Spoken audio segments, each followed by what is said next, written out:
Entonces, buenas tardes, les damos la bienvenida nuevamente y para dar este segundo encuentro de charlas a las que nombramos como de métodos, contenidos y estrategias en la enseñanza de las ciencias naturales, organizada por la licenciatura en la enseñanza de las ciencias biológicas, carrera que depende de la Facultad de Ciencias Agrarias de la Universidad Nacional de Lomas de Zamora.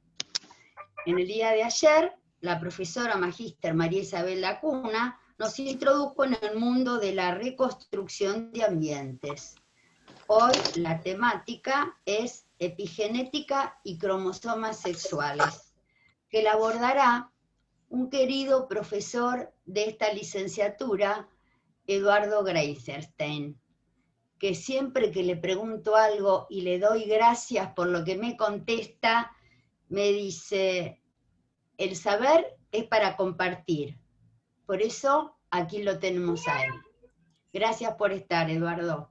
Okay. Bueno, buenas tardes a todos. Muchas gracias, Marily. Les recuerdo que el material que desean compartir los docentes, en este caso Eduardo, va a ir por correo electrónico, que pueden manifestarse a través del chat, hacer preguntas o algunas aclaraciones que trataremos de responder al final de la charla. Y como siempre recordamos, por favor no olviden de cerrar los micrófonos y también en la medida que avance la charla, las cámaras. Bien, buenas tardes a todos. Vamos a presentar al doctor Eduardo Greisenstein. Es licenciado en Ciencias Biológicas, título otorgado por la Facultad de Ciencias Exactas de la Universidad de Buenos Aires, doctor de la Universidad de Buenos Aires con orientación en Ciencias Biológicas, profesor asociado en las cátedras de Biología Molecular y Seminario del Trabajo Final en la licenciatura en la Enseñanza de las Ciencias Biológicas de la Facultad de Ciencias Agrarias de la Universidad de Lomas de Zamora, es secretario de investigación en la misma facultad, posee más de 40 trabajos publicados en revistas nacionales e internacionales y dirigió becarios, tesis de grado y de doctorado. Bueno, nuevamente agradecemos la presencia y te escuchamos, Eduardo, con mucha atención. Bueno, primero muchas gracias a las coordinadoras de la licenciatura por haberme invitado. Y bueno, vamos a tratar de estar a la altura de todas las cosas que dijeron de mí y vamos a ver si podemos cumplir con ellas. Pusieron la vara demasiado alta. Yo lo que voy a hacer ahora es compartir la pantalla para empezar con la exposición.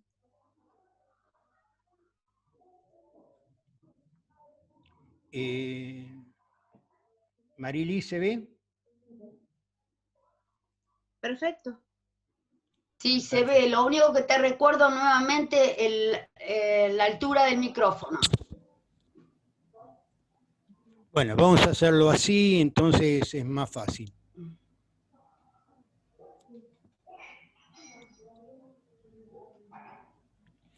Bueno, de lo que voy a hablar yo es de la epigenética y los cromosomas sexuales.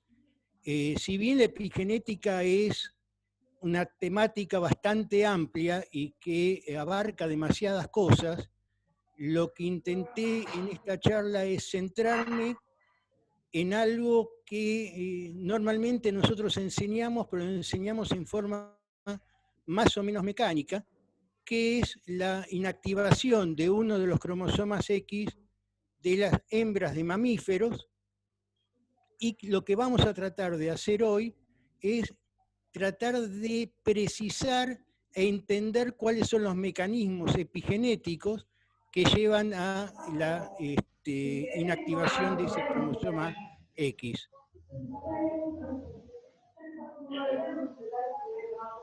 Lo primero que tenemos que decir es que el término epigenética fue acuñado en la década del 50 por Waddington, y lo que él definió como epigenética es la interacción que existe entre los genes y sus productos. ¿Y por qué planteó esto? nosotros todos sabemos que todas las células, todos los núcleos somáticos de cualquier organismo poseen la misma información, pero ¿Lo traes con una cucharita? que en la medida que el organismo se desarrolla y se diferencia, no todos los genes se activan en el mismo momento y en el mismo tejido. Por lo tanto, hay genes que están activados y genes que no están activados, pese a que todas las células tienen la misma información. Esa expresión diferencial de los genes es lo que Waddington llamó epigenética. Y sería relacionar lo que es el desarrollo junto con la genética.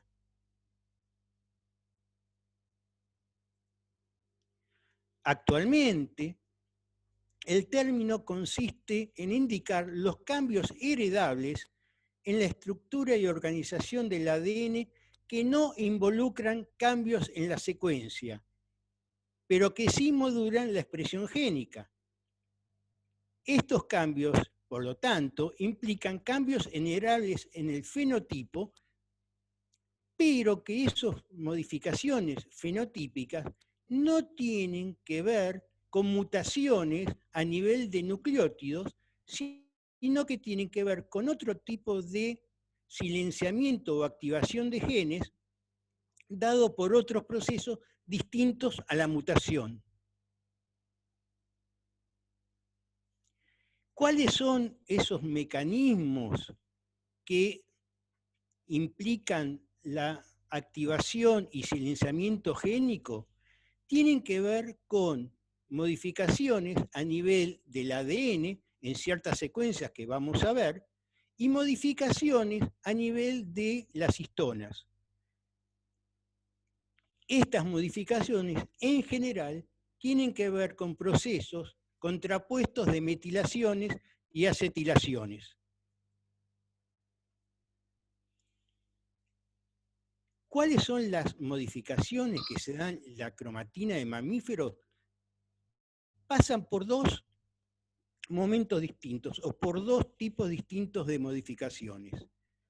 Por un lado, están las modificaciones a nivel del ADN que tiene que ver con metilación de islas CpG.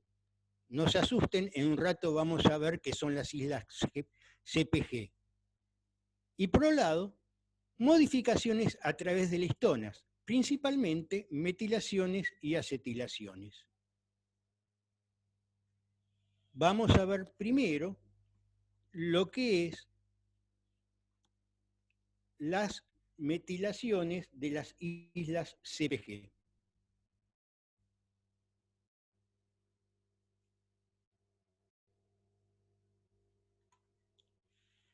Las islas CpG son regiones de ADN ricas en citosina y guanina y que están unidas por fosfatos. De ahí el nombre CpG. C de citosina, P de fosfato y G de guanina. Estas islas CpG habitualmente están reunidas en regiones específicas del genoma que son los promotores de los genes. Estas regiones encontramos las islas CpG que son las pasibles de ser modificadas mediante metilaciones.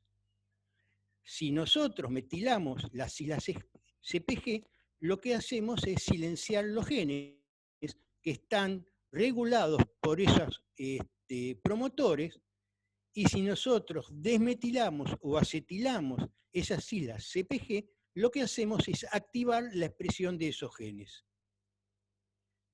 Típicamente, una isla CpG tiene aproximadamente unos 200 pares de base y con el 50% de ellos de contenido de guaninas y citosinas. y esa proporción de guanina-citosina es mayor del 60%.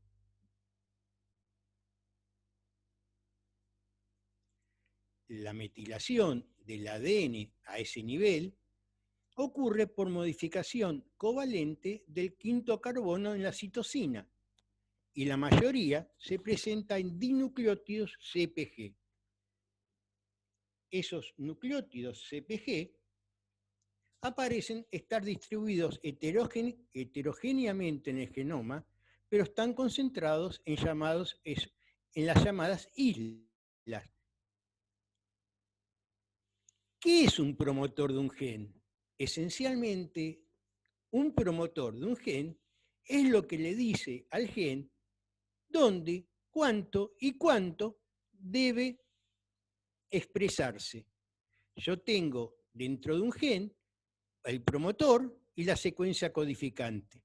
Las islas CpG se ubican a nivel del promotor y por lo tanto pueden reprimir la expresión de ese gen o de esa secuencia codificante. Acá lo que vemos es una figura que nos ilustra esto. Yo tengo un gen, esta sería la región promotora, con las islas CpG, y en este caso estas islas CpG no están metiladas. Por lo tanto, este gen está activo y se puede expresar. Por otro lado, si por alguna causa se metilan las islas CpG asociadas al promotor del gen, este gen es reprimido y no se expresa. Entonces vemos que tenemos activaciones y silenciamientos génicos que no tienen que ver con mutaciones a nivel de la secuencia de ADN, sino que tienen que ver con procesos de metilaciones y acetilaciones o demestilaciones que son propios del genoma y que tienen que ver con algún tipo de activación por medio del ambiente o por alguna otra causa. Entonces, ¿cómo se da el proceso de metilación del ADN? La metilación está mediada por una enzima que es la DNA metiltransferasa. La DNA metiltransferasa lo que hace es la adición de un grupo metilo al ADN y que se da principalmente en dinucleótidos CG, citosina, guanina. Hay varias enzimas que pueden metilar el ADN. Todas esas forman parte del grupo de las DNA metiltransferasas. Hay algunas que inician el proceso de metilación y otras que mantienen a las islas CpG metiladas. Lo que tengo es a partir de una citosina, una metilcitosina.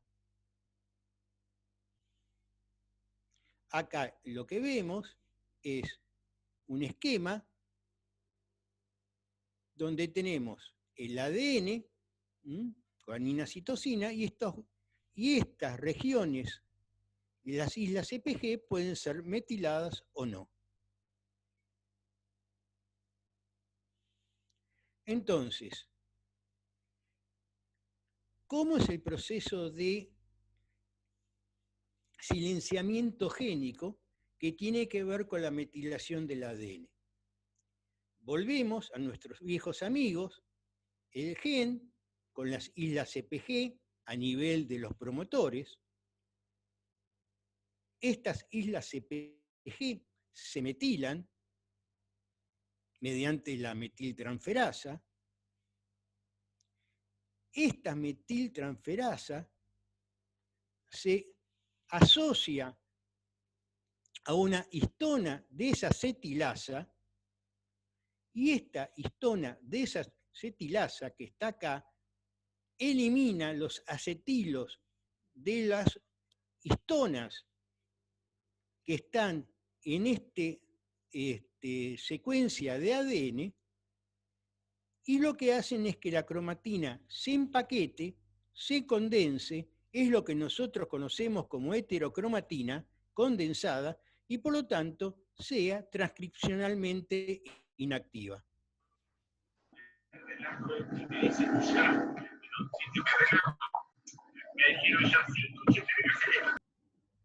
Otro mecanismo de inactivación génica es la metilación de histonas. En este caso, todos conocemos que dentro de las histonas y dentro de la cromatina tenemos un octámero de histonas que está formado por 2 moléculas de H2A, 2 moléculas de H2B, 2 moléculas de H3 y 2 moléculas de H4. Son todas histonas, son proteínas básicas que tienen un dominio globular, pero lo importante es que estas proteínas, como todas proteínas que se expresen como tal, tienen un extremo aminoterminal y un extremo carboxiloterminal. Estos extremos aminoterminales y carboxiloterminales, estos extremos aminoterminales son los que van a interactuar con el ADN y son los que van a tener las propiedades de modificarse post-transcripcionalmente. O sea que yo tengo las histonas y post-transcripcionalmente estas histonas pueden modificarse a través de distintos mecanismos. Como ustedes ven, acá tengo las colas aminoterminales de las histonas, y esto es un nucleosoma donde tengo el octámero de histonas por dentro rodeado por el ADN. Esto es lo que vemos en la cromatina, que vemos los nucleosomas, y vemos cómo el ADN está asociado a las histonas. Estas modificaciones post-transcripcionales de las histonas han sido llamados código de histonas. ¿Por qué? Porque así como nosotros conocemos lo que es el código genético, nuestros viejos conocidos, los tripletes, los codones, los anticodones, el ARN de transferencia, el ARN ribosomal, etcétera, etcétera, etcétera, y sabemos que una combinación de 3 nucleótidos nos codifica para un aminoácido, también existe lo que se llama código de histonas. ¿Qué es lo siguiente? Fíjense, yo tengo las distintas histonas, H2A, H2B, H3, H4, que pueden sufrir acetilaciones, y estas acetilaciones en estas histonas lo que hacen es tener efecto en la transcripción génica. Tengo activaciones, deposiciones, activaciones, puedo tener metilaciones en H3 y en H4, en distintos aminoácidos, y esto lo que produce es el silenciamiento de la eucromatina formando heterocromatina, y lo mismo sucede en silenciamiento y activación en H4. Fíjense que yo puedo tener distintos tipos de modificaciones post-transcripcionales. Puedo tener lo que es la acetilación, la metilación, la fosforilación y la ubiquitinación. Cuando nosotros, por ejemplo, en profase mitótica vemos la condensación de los cromosomas, lo que sucede es que por procesos de fosforilación se inicia lo que es la condensación de cromosomas que lleva a la metafase mitótica, que es el momento de máxima condensación cromosómica. Fíjense que estas fosforilaciones actúan en la mitosis, llevando a la condensación cromosómica. La ubiquitinación, la ubiquitina, lo que hace es marcar a las proteínas para que luego las proteasas las degraden. Por lo tanto, esta ubiquitinación en H2A y H2B lo que llevan es al silenciamiento génico por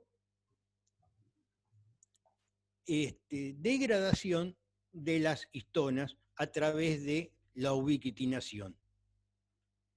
Cuando hablamos de K, R, T, estamos hablando de lisina, arginina, serina y tronina.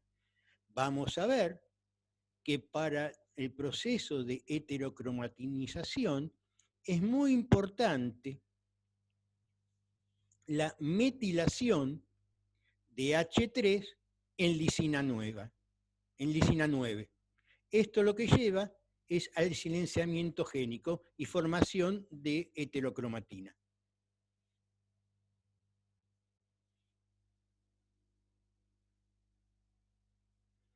Acá vemos con mayor detalle todas las modificaciones post-transcripcionales que tenemos en las histonas.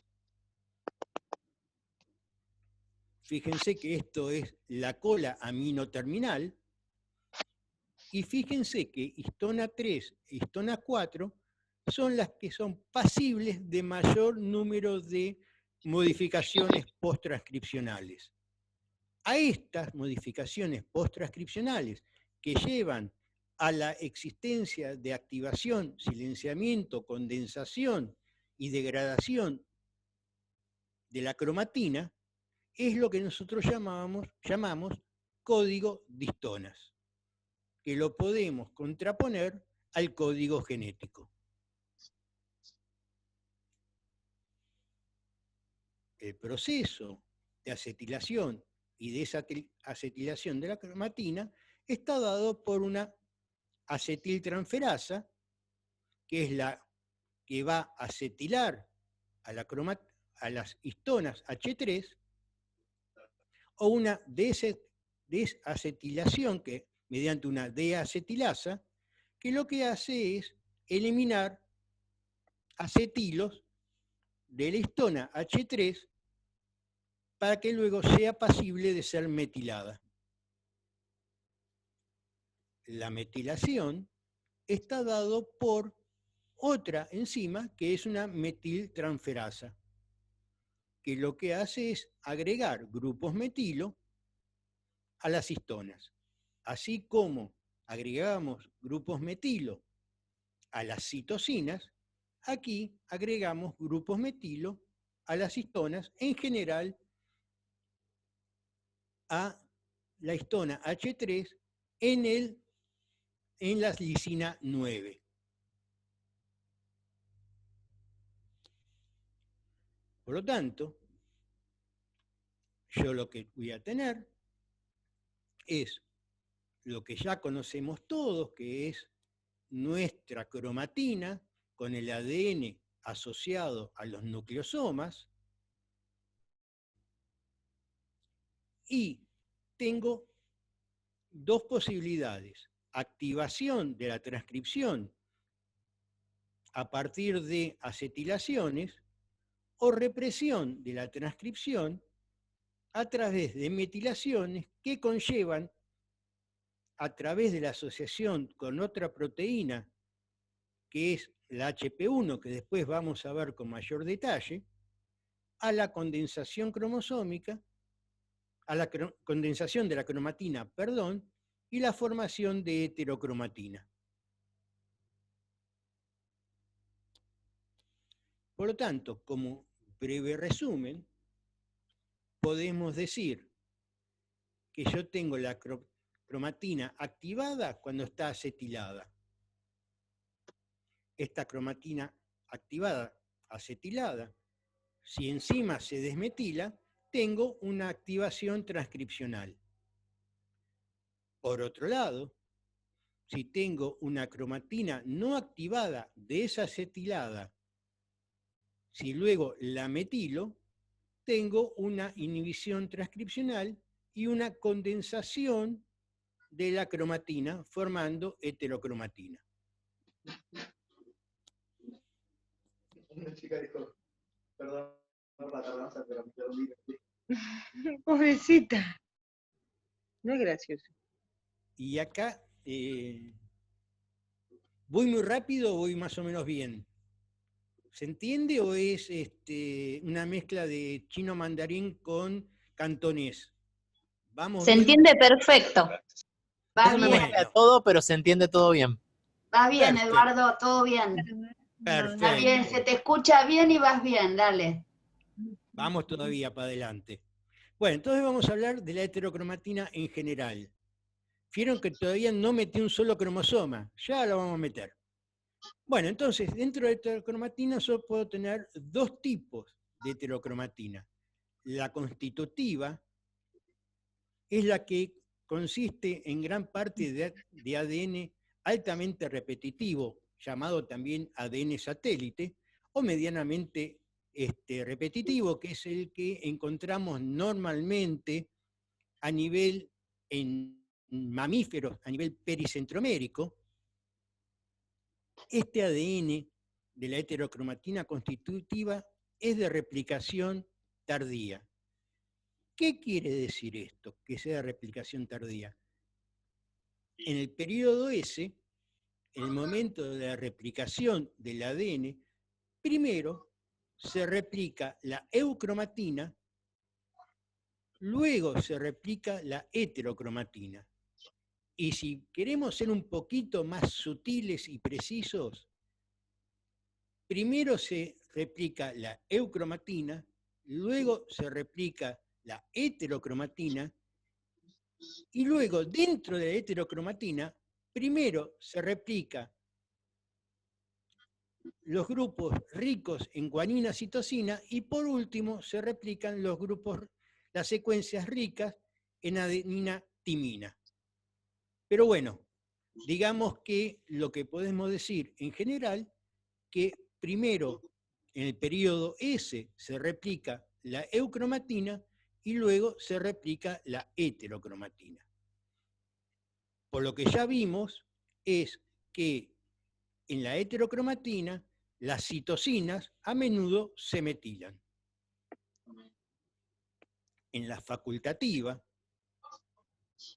encontramos regiones ricas en genes, o sea que ADN de bajo número de copias o de copias únicas, que son los genes, pero también encontramos unas secuencias line, que son elementos largos interdispersos dentro del genoma, que son los que luego se van a asociar con ciertas secuencias para producir la heterocromatinización de esos cromosomas, de esas heterocromatina facultativa.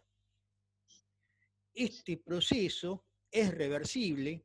La constitutiva significa que siempre está, no es reversible. Lo que es heterocromatina siempre es heterocromatina, mientras que la heterocromatina facultativa significa que es un proceso reversible donde yo puedo tener represión génica u activación génica.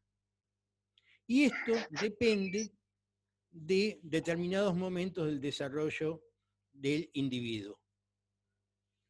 Acá vemos, como ejemplo, una célula animal, donde vemos el citoplasma, vemos el nucleoplasma, Y dentro del nucleoplasma vemos regiones más intensamente teñidas y regiones menos intensamente teñidas. Esto que vemos acá es el nucleolo. Fíjense que dentro de estas regiones tenemos muchas regiones que están asociadas a la membrana nuclear. Esto es heterocromatina y esto son regiones asociadas al nucleolo. Pero fíjense que muchas de estas regiones están asociadas a la membrana nuclear. Bueno, ya hicimos la introducción al tema. Ahora vamos a meternos en el meollo de esta charla, que es inactivación del cromosoma X. Como ustedes saben, en las hembras de mamífero, primero vamos a hablar que en animales tenemos dos tipos o tres tipos de determinación del sexo. Tenemos el más común, el que conocemos todos, es donde la hembra es homogamética, XX, y el macho es el heterogamético, XY. Tenemos en distintos grupos de animales, por ejemplo, en aves, por ejemplo, en víboras, por ejemplo, en insectos, algunos insectos, que el sexo heterogamético es la hembra y el sexo homogamético es el macho. Y en este caso lo que hablamos es ZZ en el macho, ZW en la hembra. Y tenemos otros casos que son los menos, donde la determinación del sexo no es cromosómica, sino que génica u hormonal, donde no existe la presencia de cromosomas sexuales. Todos sabemos o alguna vez escuchamos, y si no escuchamos, lo escuchamos ahora por primera vez, que por ejemplo en los cocodrilos o en los distintos tipos de sauros, dependiendo la temperatura de incubación de los huevos, salen machos o hembras. Lo mismo ocurre, por ejemplo, en peces, dependiendo de condiciones hormonales, puede tener incluso reversión del sexo, donde a determinado momento del desarrollo son machos y en determinado momento del desarrollo son hembras. No existe una determinación cromosómica del sexo. Entonces, en mamíferos, de lo que estamos hablando, tenemos que las hembras son homogaméticas, por lo tanto son XX, y los machos son heterogaméticos, XY. Y acá se produce un problema. Para los genes que están en los cromosomas X, los cromosomas X, la producción génica es el doble de lo que produciría un solo cromosoma X proveniente o existente en el macho. Por lo tanto, existe un proceso que ya se llama de compensación de dosis, que lo que hace es silenciar uno de los cromosomas X de la hembra de mamífero para igualar la producción génica que tienen los machos. Este proceso es lo que nosotros llamamos silenciamiento del cromosoma X, heterocromatinización del cromosoma X, o también lionización del cromosoma X. Fíjense, acá vemos el cariotipo humano, cariotipo de mujer, que tenemos los dos cromosomas X, y el cariotipo de un macho, que tiene un cromosoma X y un cromosoma Y. No es casual que yo haya puesto esto, porque lo que quiero mostrarles es este tipo de tinción que está hecha mediante una técnica que se llama bandeo G o de bandas G. ¿Qué tiene de particular este tipo de tinción? Es que mediante el uso de una enzima, que es la tripsina, yo logro una digestión parcial de los cromosomas, y esta digestión parcial de los cromosomas me da una serie de bandas claras y oscuras que me permite una diferenciación longitudinal de los cromosomas. Fíjense que yo puedo tener cromosomas de tamaño semejante y morfología semejante que con una tinción convencional no podría individualizar, pero sí, mediante esta técnica de banda G, me permite una diferenciación longitudinal del cromosoma. ¿Qué es lo que aparte me permite esta diferenciación longitudinal? Poder identificar regiones dentro del cromosoma. Yo puedo decir que determinado gen se encuentra en tal o cual región porque puedo diferenciar longitudinalmente las regiones del cromosoma. Eso lo vamos a ver en un ratito. Bueno, les presento a la responsable de todo esto, que es Mary Lyon.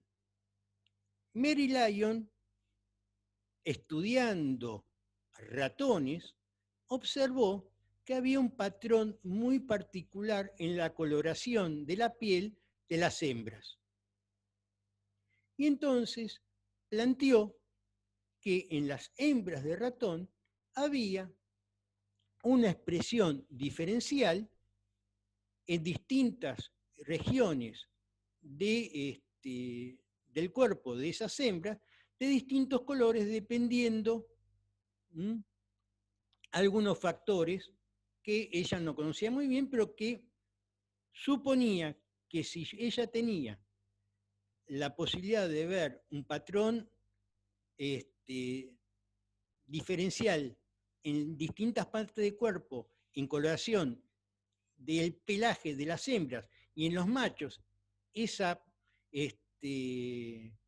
particularidad no lo veía, sino que los machos eran todos del mismo color, debía haber algo en los cromosomas X de las hembras que daba ese patrón variegado. Y a eso es lo que planteó ella, que había una diferencial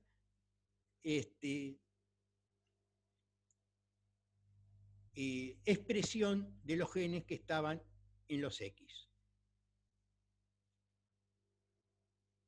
¿Qué es lo que sabemos ahora?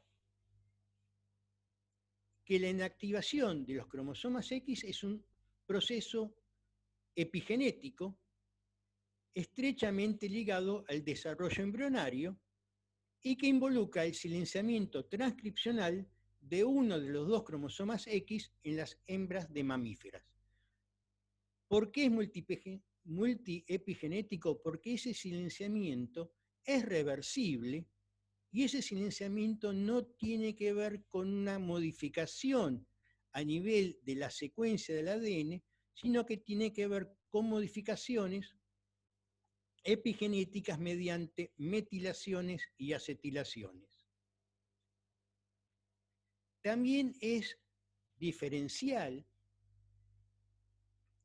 el silenciamiento porque lo que se vio es que en el trofoectodermo y el endodermo primitivo, o sea, en las células que son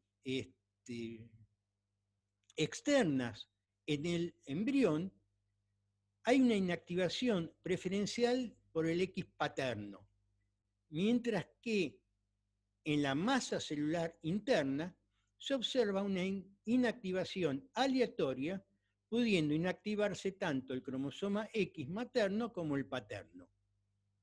¿Qué quiero decir con esto? Después lo vamos a ver, cuando se produce el cigoto y en los primeros estadios de división del embrión, el pronúcleo masculino porta un X que trae una marca de metilación, y esa marca de metilación persiste en los primeros estadios del embrión y actúa en el trofo ectodermo y el endodermo. Luego pierde esa marca, se vuelve a activar, pierde la marca de metilación, se vuelve a activar, y en las sucesivas divisiones de la masa celular interna, ahí la inactivación es aleatoria entre los X provenientes del padre o los X provenientes de la madre. Es como que perdiera esa marca de metilación que traía en el espermatozoide. También vamos a ver, más adelante, casi a lo último, que existe una inactivación del cromosoma X masculino, en la meiosis masculina, o sea, en el macho, también se inactiva en la meiosis el X masculino. Entonces, nosotros tenemos dos inactivaciones. Una es la que se da en esta parte del trofo ectodermo, donde lo que está inactivado es el X paterno, que trae la impronta, y luego, cuando comienza toda la masa celular, ahí se inactiva en forma aleatoria el X paterno o materno.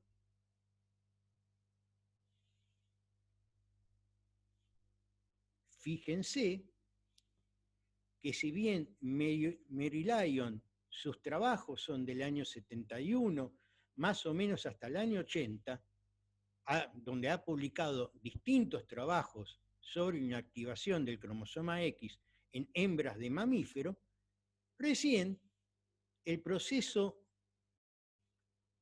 molecular de inactivación del cromosoma X comienza en el año 1991, 30 años después de la postulación por parte de Mary Lyon del proceso de heterocromatización o silenciamiento del cromosoma X. Luego se ha dado una serie de descubrimientos que más o menos llegan hasta el año 2011. Fíjense, ¿se acuerdan que habíamos hablado que la técnica de bandas G lo que me permite a mí es una diferenciación longitudinal del cromosoma? Entonces, lo que se vio es que en esta región del brazo largo del cromosoma X existe un centro de inactivación del X. Este centro de inactivación del X lo que hace es que en uno de los dos cromosomas X, o bien materno o bien paterno, se active un gen, que es el gen de inactivación del cromosoma X, que lo que produce es, como todo gen que se exprese, un ARN mensajero. Pero este ARN mensajero tiene una característica. Es un ARN que no se va a traducir en proteína, sino que es un ARN de interferencia que lo que hace es expandirse a lo largo del cromosoma que se va a silenciar y cubrir este cromosoma y activar la expresión de otros genes que van a disparar los procesos epigenéticos de metilación tanto del ADN como de la cromatina. Esto lo que lleva es que se exprese solamente uno de los alelos de los cromosomas X y funcionaría como si fuera un gen monoalélico, o sea que uno de los genes se expresa. Dependiendo cuál de los dos cromosomas se silencien, se van a expresar los alelos existentes en uno u el otro, que no necesariamente tienen que ser los mismos. Entonces, si nosotros ampliamos esta región, que es la región del centro de inactivación del X, lo que vemos que vamos a tener aquí el gen exist, que este gen exist se transcribe en un ARN no codificante, pero que no se traducen. Y este gen exist inicia el silenciamiento de los cromosomas, expandiéndose para un lado y para el otro. Después vamos a ver que no todo el cromosoma X se silencia, pero vamos a ver un poquito cómo viene la mano.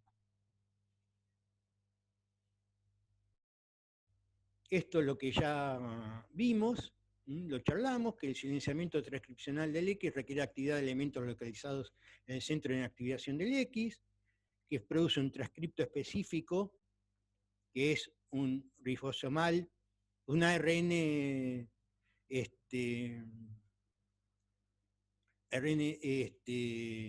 no se expresa, que no se traduce. Y lo que vemos acá es lo siguiente, que la expresión de este exist, que produce un RNA mensajero que no se traduce, lo que hace es cubrir todo el cromosoma X que se va a silenciar. Este es el X activo y este es el X inactivo. Existen algunos pasos en el proceso de inactivación del cromosoma X. Primero el conteo, el cual verifica el número de cromosomas X por conjunto de autosomas en cada célula de una hembra. Ustedes saben que nosotros tenemos cromosomas autosómicos, de los 46 cromosomas, tenemos 44 autosómicos y tenemos 2 cromosomas sexuales. Es importante saber que siempre se va a contar cuántos cromosomas X existen para saber cuántos cromosomas se tienen que silenciar. Por ejemplo, en una mujer Turner que tiene un solo cromosoma X, no se va a inactivar ese único que tiene. En un hombre Klinefelter XXY se va a inactivar uno de los cromosomas X y dejando un X y un Y en ese macho, en ese hombre. Luego está la elección, donde se decide si se inactiva el cromosoma X materno o el cromosoma X paterno. Luego está la iniciación, que es el proceso controlado por el exist, que produce los ARN que van a vestir a todo el cromosoma. Y por último, el mantenimiento, es decir, una vez que se heterocromatinizó o se silenció, ese silenciamiento tiene que mantenerse durante toda la vida del individuo o en todas las células del individuo, salvo en las gametas, donde cuando se producen las gametas de la hembra, vuelve a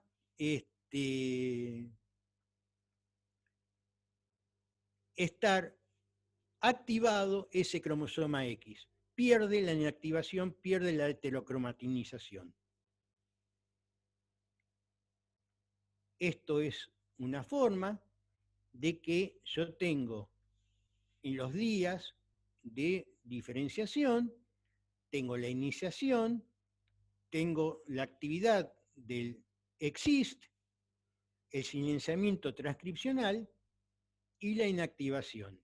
Esta inactivación se da dado por modificaciones de las histonas H3 y H4, y esta modificación de las histonas H4 están asociadas a unas proteínas, que es un complejo policomp, que es lo que nosotros conocemos como HP1 o Heterochromatin Protein 1, HP1.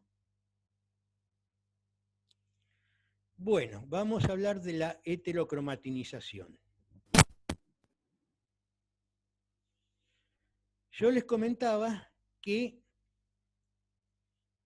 estas histonas metiladas, H3 y H4 metiladas, se asociaban a una proteína que expandía y mantenía la heterocromatinización. Esta proteína es la proteína HP1. La proteína HP1, como toda proteína que se precie como tal, tiene un extremo amino terminal y un extremo carboxilo terminal. En esta secuencia tiene un dominio que se asocia a las lisinas metiladas de H3, lisina 9. ¿Se acuerdan que hablamos al principio, cuando hablábamos de código histona, que era muy importante la lisina 9 de H3? Bueno, esta lisina 9 de H3 metilada se asocia a HP1. ¿Y qué hace?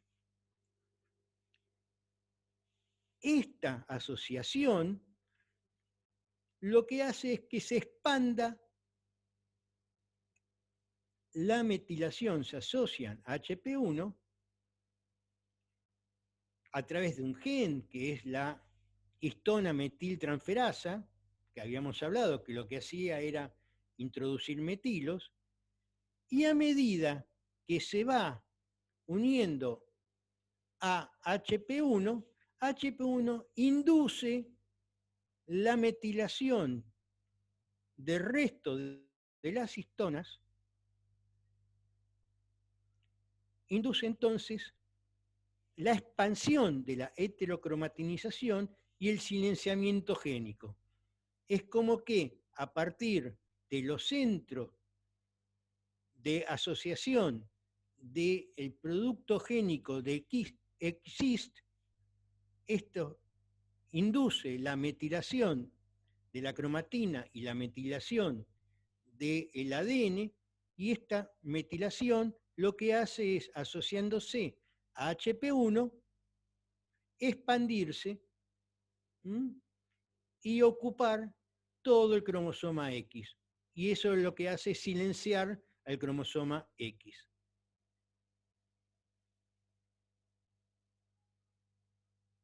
Cuando yo les mostré la célula y les mostré lo que era eucromatina y heterocromatina, veíamos que existía, que la heterocromatina estaba asociada a la membrana nuclear. ¿Cómo se da ese proceso? Bueno, existen en la laminilla interna de la membrana nuclear, o sea que esto es la membrana interna, receptores que se asocian a HP1, que a su vez está asociado a la cromatina silenciada, que hace que se asocie esa cromatina silenciada o heterocromatina a la laminilla interna o a la capa interna de la membrana nuclear, y es lo que nosotros vemos aquí.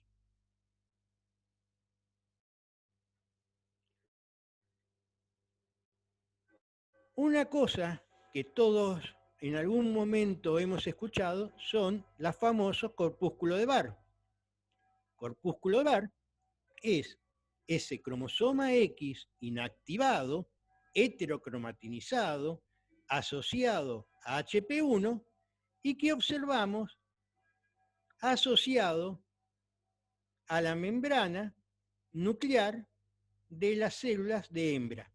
Siempre vamos a ver un número de corpúsculo de Barr que va a ser igual al número de X menos 1. Acuérdense de lo que era el conteo.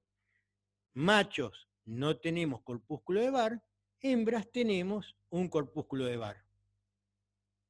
También encontramos una diferenciación entre machos y hembras en los neutrófilos, o sea, en los linfocitos. Estos son eritrocitos, fíjense que están sin núcleo, y en los neutrófilos de los linfocitos vemos esta saliente, que es el equivalente al corpúsculo de Barr, y que es lo que se llama palillo de tambor. Entonces, si yo estoy analizando una muestra de sangre, puedo inferir si esa muestra de sangre proviene de una mujer o de un macho, o de una hembra o de un macho, si observo la presencia o no del palillo de tambor. Esto se usa en hematología, obviamente. ¿Todo el cromosoma X se inactiva? No. Hay aproximadamente entre en 20 y un 35% de genes que no se activan. Algunos se inactivan parcialmente, otros no se inactivan.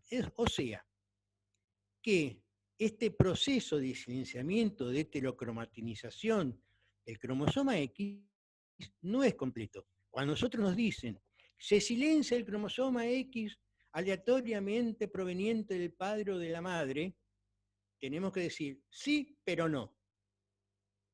Es decir, en algunas regiones del cromosoma X, estos escapan a la heterocromatinización y están activos. Entonces, ustedes con mucho derecho me pueden decir, ojo, vos dijiste que había una compensación de dosis. Entonces, ¿dónde está la compensación de dosis si se expresan los dos alelos de algunos genes del cromosoma X? Y en el X del macho hay uno solo. Bueno, podemos decir que en el Y de los machos hay regiones que se llaman pseudoautosómicas, donde comparten secuencia el X y el Y. Acuérdense que el Y de los machos es un X degenerado, que ha perdido un montón de secuencias en el proceso evolutivo, que tiende a desaparecer dentro de algunos cientos o miles de años, pero que todavía sí persisten ciertos genes. Y esos genes están en lo que se llama región pseudoautosómica. Fíjense, este es cromosoma X, acá está el EXIST, el IC, o sea, el centro de inactivación del X, y en esta parte, fíjense, hay genes activos. Estos genes activos son los que escaparon a la inactivación. ¿Y cómo se da ese proceso de escapar a la inactivación? Acá hay algunos más también.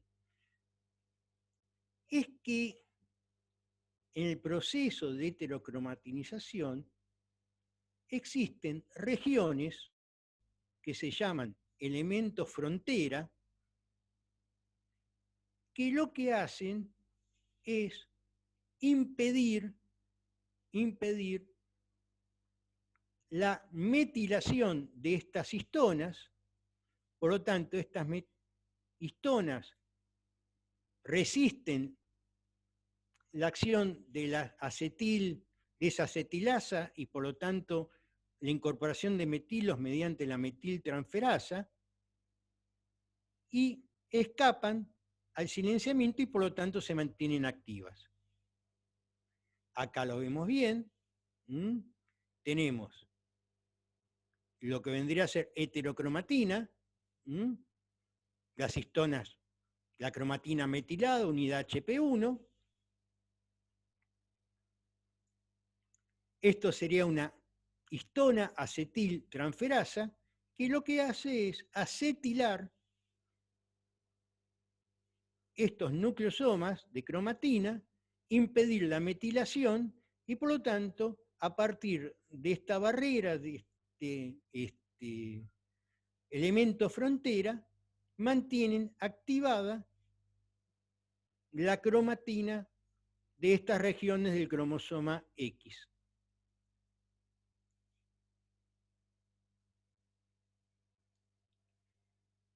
En machos,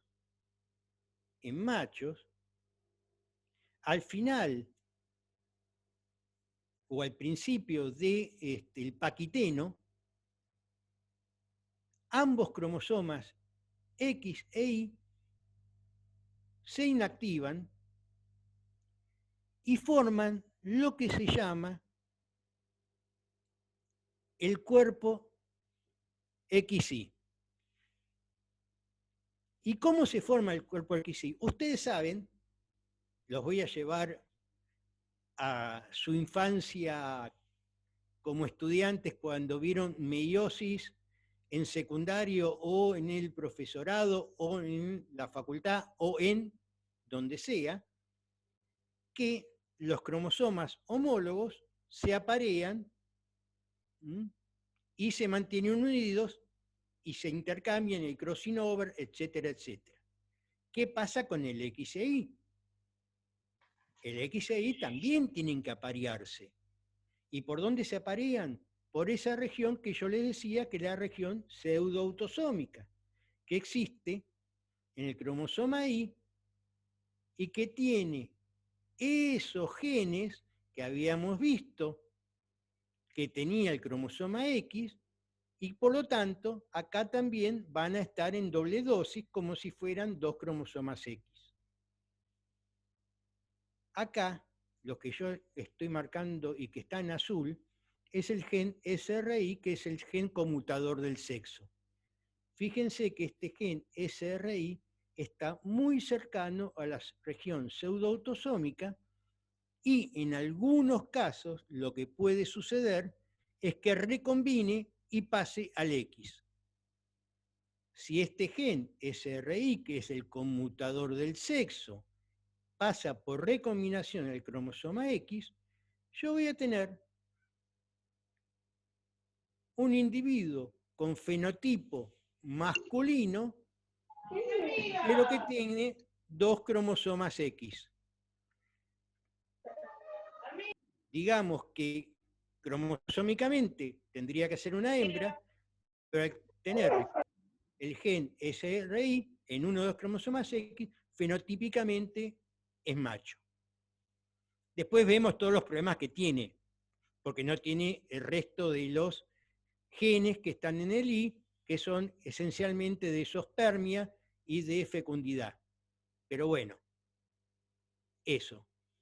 Fíjense, acá lo que vemos es un paqueteno, cigoteno, de, en este caso, un ratón, y acá vemos el cuerpo XY, donde yo tengo esto más pequeño, es el cromosoma Y, y esto más grande, el cromosoma X, y fíjense que tienen una zona donde aparean, que esta zona donde aparean es la zona pseudoautosómica de los cromosomas X e Y, que permiten que haya un apareamiento y por lo tanto que haya una correcta segregación al finalizar la meiosis. Bueno, por último, y ya con esto termino, lo que nosotros sabemos que cuando vemos gatas calicó, son todas gatas. ¿Por qué? Porque lo que vio, y vio Mary Lyon, es que el gen para el color negro y marrón en los gatos, y tiene su correlación en los ratones y en otros mamíferos, están sobre el cromosoma X. Por lo tanto, como todos los linajes celulares provenientes de la célula embrionaria que dio origen, que inactivó el cromosoma paterno, van a tener inactivado el cromosoma paterno y activo el alelo de color del cromosoma materno, van a tener un color. Y aquellas células que provienen del linaje donde se inactivó el cromosoma materno, van a tener activo el cromosoma paterno con el alelo de color del cromosoma paterno. Por lo tanto, lo que voy a tener son linajes celulares y parches. El gen para el color blanco está en otro cromosoma, no tiene nada que ver con los cromosomas sexuales.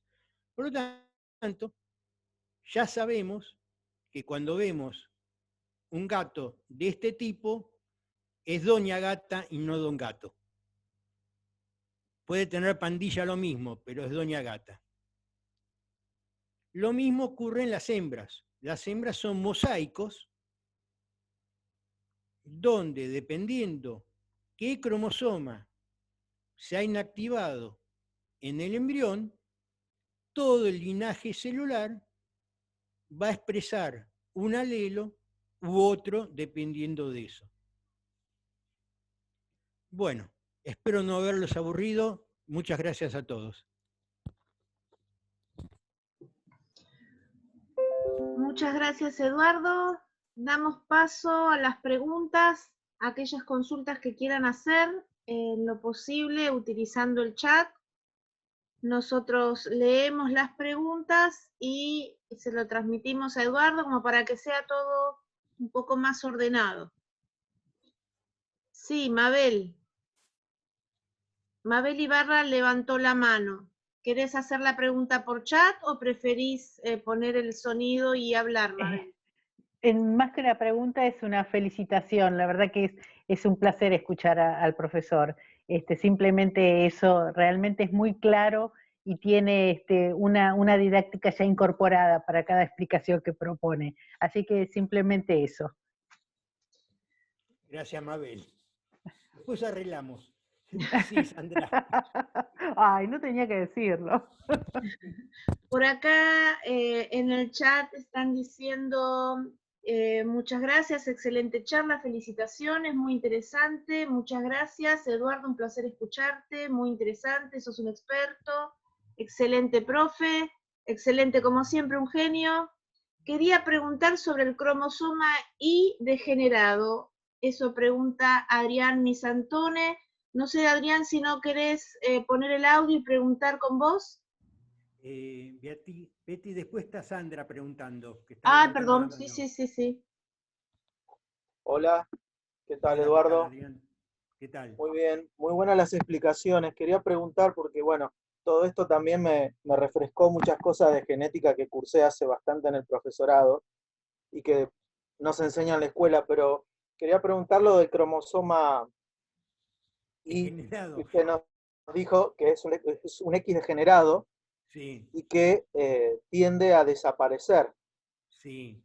Quería que si me podía explicar esto un poquito, por qué la desaparición o por qué se sabe, ¿no? que va a desaparecer con el transcurso de las miles de generaciones. Sí, de degeneraciones. Te cuento, Adrián, el asunto es así. En el inicio de los tiempos, todos teníamos 2 cromosomas X, ¿sí? O digamos que no había una diferenciación morfológica de los cromosomas sexuales y los dos más o menos tenían los mismos genes. En el proceso evolutivo, por algún tipo de alteración morfológica, lo que se dio fue una restricción del apareamiento y de la recombinación. Con lo cual, vos sabés que cuando hay recombinación hay un pasaje de alelos de un cromosoma al otro. Cuando se restringe esa recombinación, se pierde esa dilución de las diferencias. Y por lo tanto, el cromosoma Y fue acumulando mutaciones que no pudieron ser diluidas por recombinación con el cromosoma X. Por eso queda muy poco de ese cromosoma X original, solamente regiones pseudoautosómicas, donde comparten genes X e Y, y que esas regiones pseudoautosómicas se mantuvieron evolutivamente porque de otra manera no se aparearía. Entonces, el cromosoma Y fue acumulando mutaciones que cada vez lo hicieron menos funcional. Esas mutaciones que la hacen menos funcional, de algún momento van a hacer lo que vaya perdiendo total funcionalidad y se vaya perdiendo. Lo cual existen poblaciones de lagartos, lagartijas, que se reproducen en forma partenogenética, que son todas hembras, y por lo tanto, dentro de muchas generaciones, cosas que por suerte no vamos a ver, capaz que no nos necesitan más, se van a aburrir, pero no nos van a necesitar nosotros para procrear. Claro, se van a aburrir, pero no van a necesitar. Como pasa en las abejas también, partenogenéticamente. Exacto. Ah, ok. Bueno, lo que pasa es que gracias por la va acumulando mutaciones que no puede recombinar con el X y por lo tanto cada vez se va haciendo menos funcional. Ah, perfecto. Por eso digo que es un X degenerado. Claro, perfecto. Bueno, profesor, muchas gracias. No, por favor. Eduardo, creo que esto también contestó la pregunta de Noelia García, si no me equivoco, giraba en torno a lo mismo. Si no, me dice por chat. Le damos la palabra a Sandra, entonces, Llamazares. Hola, ¿cómo están todos? Hola César, que no te había visto, ¿qué tal? Eduardo, un placer siempre escucharte. Ahora, me quedó una duda. En la heterocromatización, o sea, en esta inactivación del cromosoma X, vos dijiste que obviamente no es el total, ¿sí?, de todos los genes, el total del porcentaje de los genes. Esos genes que quedan, ¿me dan la posibilidad de tener una variabilidad en alelos? ¿Tengo ambos alelos que puedan poder replicarse? Sí, porque justamente lo que yo te decía es que los que escapan a la heterocromatinización, que son esos pocos genes que tienen su correlato o su homología en la región pseudoautosómica del Y, ahí vos lo que tenés, acordate una cosa, Sandra, si bien está heterocromatizado los X a nivel somático, cuando se da la meiosis, tanto la meiosis femenina, pierden la heterocromatización, se activan y recombinan. Claro, arranca, o sea, tengo otra vez los pares de alelos como corresponde, porque ahí es donde Exactamente. ¿Hay algún, eso también me llamó la atención, ¿hay algún factor en especial, tipo el HP1, que se desactiva como para volver a activar esta replicación, ¿no? Fíjate que todo lo que es epigenético es reversible. El micrófono, Eduardo, por favor, subilo un poquito. Igual se te escucha, bajito, pero se escucha. Bueno, acordate que todo lo que es epigenético es reversible. Entonces, se dan procesos de desmetilaciones y acetilaciones. Claro, continuado. Que hacen que vuelva para atrás el proceso y a nivel de la meiosis femenina ya estén nuevamente activados los cromosomas X y puedan recombinar. Pero a nivel somático, a nivel somático hay unos pocos genes donde se expresan los dos alelos. Porque no hay problema de compensación de dosis, porque tanto en la hembra como en el macho están activos los dos alelos, en la región, en el I, en la región pseudoautosómica. Perfecto, perfecto. ¿Puedo hacer una pregunta? Bien. Buenas tardes. Sí. Sí, a ver. Con respecto a esto, como para seguir el tema de la licenciada Sandra, mi pregunta viene que si esto forma parte de la epigenética o depende de la epigenética, no depende de un proceso de mutación, el silenciamiento de los cromosomas X es al azar. Es al azar. ¿O es provocado por algún factor externo que provocaría los problemas, digamos, moleculares, a nivel molecular? A ver, vamos a hacer, vamos a especular un poco. ¿Les gusta especular, jugar a especulación? Sí. Si yo te tengo que contestar académicamente, te tengo que decir, salvo en la capa externa del trofoectodermo, donde se inactiva principalmente el cromosoma X paterno, y que luego pierde esa marca que provino de la metilación del espermatozoide, del X que está en el espermatozoide, porque bueno, después tenemos que ver lo que es impronta, pero no escapa a la charla, es al azar. Ahora, bien, especulando, jugando a la especulación, podemos decir que si por alguna causa uno de los dos cromosomas, o bien materno o bien paterno, tiene algún tipo de mutación, traslocación, inversión, deleción, el que se inactiva es ese. Para dejar al que anda bien, comillas, normal, que se exprese, y silenciar al que trae algún tipo de mutación, tanto a nivel génico como a nivel cromosómico. Pero es una especulación. Si me dicen juralo, no. Muy bien, Gracias. seguimos con una pregunta de Claudia Caimaliños. En caso de que evolutivamente se pierda I, ¿qué pasaría con el gen SRI y la liberación de testosterona? Serían todas mujeres. Ok.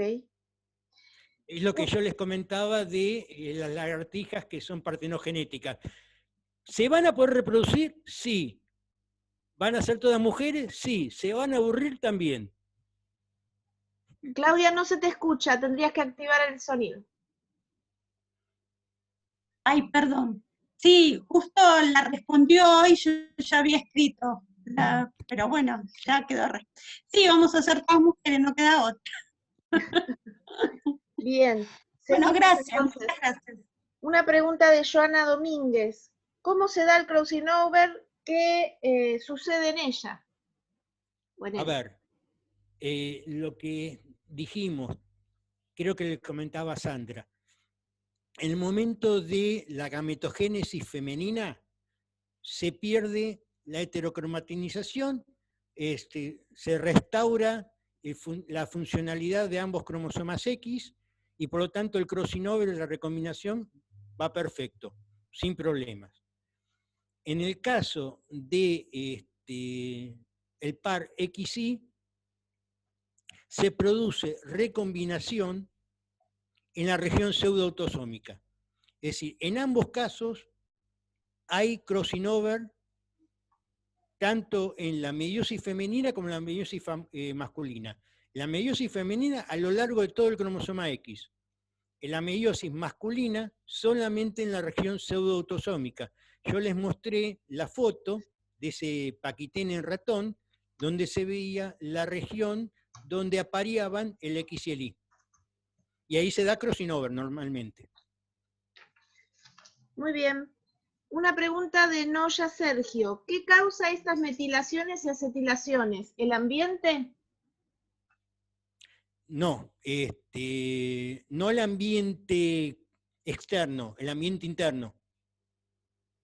Es decir, hay, cuando se va a dar en los primeros estadios de, el embrión, a nivel de un número relativamente bajo de células, lo que hay son señales que lo que hacen es que esa región de inactivación del X que habíamos visto que estaba en el cromosoma X, se active en uno de los dos, produzca la expresión del exist, ese exist produzca un ARN mensajero que es un ARN mensajero de interferencia, no es un ARN que se traduzca, que madure, salga del núcleo y se traduzca a proteína, sino que lo que hace es monocatenario, se une a algunas regiones del cromosoma X e induce la expresión de las enzimas desacetilasas y metilasas, y metiltransferasas. El ambiente es interno, es decir, todo lo que es el proceso epigenético a nivel de humano y a ese nivel está dado por impronta. Es decir, escapa a lo que era la charla, la impronta, pero nosotros tenemos genes improntados, es decir, muchos cromosomas que provienen de uno de los padres tienen una señal de metilación, y esa señal de metilación es distinta si ese cromosoma proviene de un progenitor o de otro. Y hay varios genes que se expresan distinto dependiendo del origen materno-paterno. Uno es que para que se implante el feto, el embrión, en la placenta, tienen que tener la impronta de metilación proveniente del macho. Uno de los grandes problemas que había en los procesos de clonación era que había que borrar impronta y volver a hacerla, porque si yo ponía, por ejemplo, clonaba una célula femenina, no tenía la señal de metilación del macho y por lo tanto la placenta rechazaba ese embrión. Entonces hubo que hacer todo un proceso de metilaciones de impronta artificial para que se produjera la implantación del embrión en la placenta. Lo mismo ocurre con algunos síndromes. El caso típico es el síndrome de Angelman y Prader-Willi. El síndrome de Angelman y Prader-Willi son de lesiones en el brazo corto del cromosoma 15. Si el cromosoma del lesionado proviene del padre, tengo uno de los síndromes, que es el Prader-Willi. Y si viene de la madre, tengo el de Angelman. Ambos son totalmente distintos. El Prader-Willi son chicos obesos. Ambos tienen, por ser una de lesión, tienen problemas de retardo mental, pero si son Prader-Willi, son chicos obesos, de brazos cortos, rechonchos, y si es de Angelman, son los que se llaman, por ejemplo, los chicos marioneta, porque son hiperactivos, se mueven siempre, son delgados. Entonces, justamente es típico, hay más, pero el típico es Prader-Willi Angelman, y que dependen si el cromosoma de lesionado es de origen materno o paterno. Bueno, Eduardo, no tenemos más preguntas, Así que vamos a despedirnos. Le doy, salvo que alguien tenga algo más. No, son todos comentarios de agradecimiento y de felicitaciones. Yo quería hacer una pregunta, si se puede, una última pregunta. ¿Cómo no? ¿Quién habla? ¿Quién está? A ver. Adrián Misantonio. Adrián. Okay. Eduardo, yo le quería preguntar algo que en realidad fue mucho más al principio en la charla, que me quedó ahí como dando vuelta, cuando usted nos contaba sobre, por ejemplo, que los mamíferos, en el par sexual, XX en mujeres, XY en varones, y después citó el ejemplo de, creo que eran algunos insectos que los machos son cromosomas, en el par sexual creo que son homólogos, y las hembras heterólogas, algo así, creo que recuerdo. Sí. Y después citó lo que pasa con algunos cocodrilos o lagartos, donde el sexo de los embriones no está dado por este par sexual, sino por condiciones ambientales, como puede ser la temperatura en el caso del desarrollo de los embriones. Mi pregunta es, cuando estas enzimas actúan y determinan que el embrión, en la posición donde está el huevo, exactamente en el nido, y la temperatura sea macho o hembra, entonces en su cariotipo no tiene par sexual. No tiene par sexual. Ah, está bien. Es decir, no existe, bueno, da lugar para largo, pero lo que quería, por ejemplo, en aves y en reptiles, y en algunos insectos tenés lo que yo te comentaba, que el sexo homocigota es el macho, ZZ, y el heterocigota, ZW. En ambos casos, XXXY, ZZZW, hay un sistema de determinación del sexo donde los genes que determinan las características sexuales primarias están ubicados en cromosomas particulares. En estos individuos que son los cocodrilos, los reptiles, los lagartos, etcétera, etcétera, etcétera, los genes que determinan el sexo están dispuestos en varios cromosomas, no están acumulados en uno, por lo tanto no existen lo que se llama cromosomas sexuales que portan los caracteres sexuales primarios. O sea que están más distribuidos en el cariotipo del animal. Exacto. Y lo que determina la existencia de un sexo u otro son cuestiones hormonales, de desarrollo hormonal, y ese desarrollo hormonal está disparado por condiciones ambientales. Existen, por ejemplo, en peces, existe la posibilidad de que, dependiendo la presión de donde estén navegando, es decir, si están más profundo o más arriba, haya una variación en el sexo. No sé, no me quiero meter en cosas que después... por ejemplo, en peces vos podés tener cosas que no se pueden tener en los animales, que podés tener poliploidía. Porque al no tener cromosomas sexuales, vos podés tener peces poliploides, y en carpas, por ejemplo, o en salmones, lo que hacen es inducir la poliploidía en peces para tener peces más grandes y que tengan mayor cantidad de carne y que crezcan más rápido y que sean comercialmente más económicas producirlos, porque al ser poliploides y tener más cromosomas, le da más carne. Y eso lo pueden hacer porque no tienen cromosomas sexuales.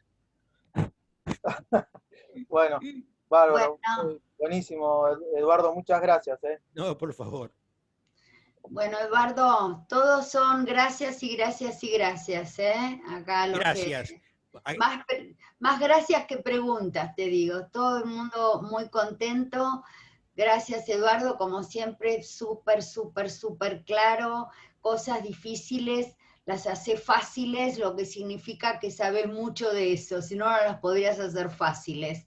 Así que, otra vez, gracias, y coherente con lo que vos decís.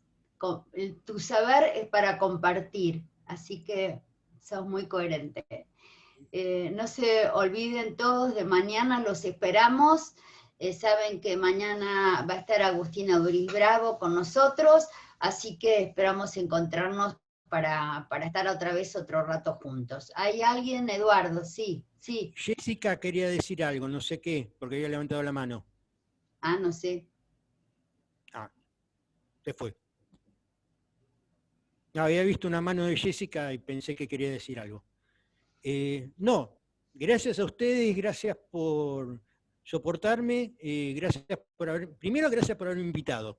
Segundo, gracias por soportarme y espero que este tema, que es algo que normalmente lo damos, pero lo damos mecánicamente y lo damos por sabido, era para decirles que es un poquito más complicado de lo que pensábamos y que todo lo que es epigenética es apasionante. Sí. Si hay un tema que a mí me apasione, es la epigenética.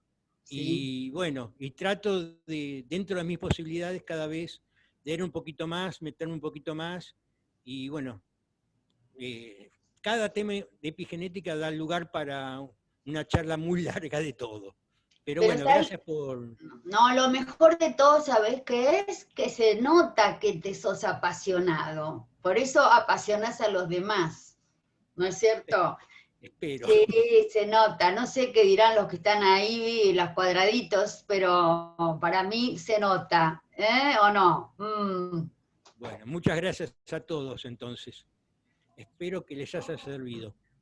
Gracias a vos, Eduardo. Muchas gracias, bueno. Hasta mañana para todos. Chao, hasta mañana. Chao, hasta mañana, gracias. Chao, hasta mañana. Gracias. Muchas gracias. Muchísimas gracias.